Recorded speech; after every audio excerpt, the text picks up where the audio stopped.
কোটি বাংলাদেশিকে অপরাধী করে চলে গেলেন আমাদের সেই মাগুরার আশিয়া। তথাকথিত স্বজনের হাতে পাশবিক নির্যাতনের শিকার হয়ে গত এক সপ্তাহের মৃত্যুর সাথে লড়েছে ছোট্ট এই শিশুটি। তার এমন অবস্থা দেখে দলবল নির্বিশেষে রাস্তায় নেমেছে হাজারো মানুষ। করেছে প্রতিবাদ, প্রার্থনায় বেঁধেছে বুক, কিন্তু সব চেষ্টায় গিয়েছে বিফলে। আশিয়ার মৃত্যু আবারও তুলে ধরল পচা সমাজের চিত্র। পৃথিবীর সবচেয়ে অসুন্দর অধ্যায়টি নিজের জীবন দিয়ে রচনা করে গেছে আমাদের আশিয়া।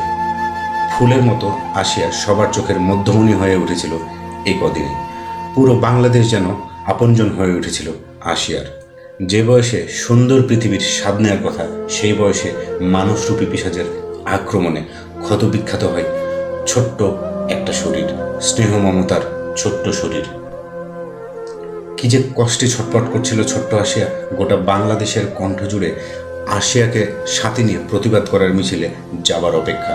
নির্লজ্জ এই ঘটনা ঘটে 6 মার্চ মাগুরায় বোনের বাড়িতে বেড়াতে গিয়ে। মাত্র 8 বছর বয়সী আশিয়া ধর্ষণের শিকার হয়। অবর্ণনীয় যুদ্ধে আশিয়া পাহাড় সমান অভিমান নিয়ে গোটা বাংলাদেশের মানুষকে কাঁদিয়ে পাহাড় সমান অভিমান নিয়ে চলে গেলেন না ফিরার দেশে।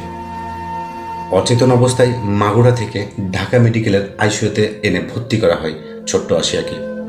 অবস্থার অবনতি হলে নেওয়া হয় লাইফ সাপোর্টে। গলায় আঘাত গুরুতর হওয়ায় শ্বাস নিতে হচ্ছিল যন্ত্রের সাহায্যে।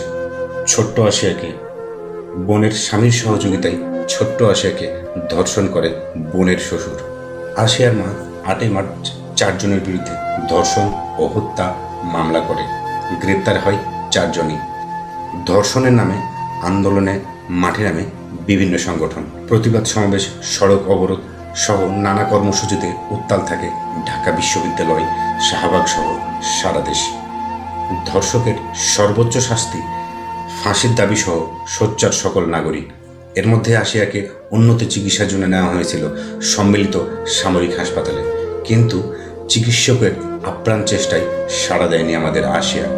24 ঘন্টায় 4 বার হৃৎপিণ্ডের স্পন্দন বন্ধ হয়ে যাওয়া আশিয়ার অবাক্য অভিশাপ যেন বারবার উচ্চারিত হচ্ছিল।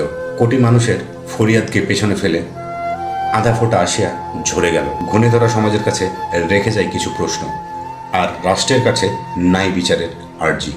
আজকে ভিডিওটি এই পর্যন্তই। ফিরব মাগুরার ছোট্ট এই শিশুটি আশিয়ার পরের পর্ব নিয়ে। সেই পর্যন্ত ভালো থাকবেন, নিরাপদে থাকবেন। আল্লাহ হাফিজ।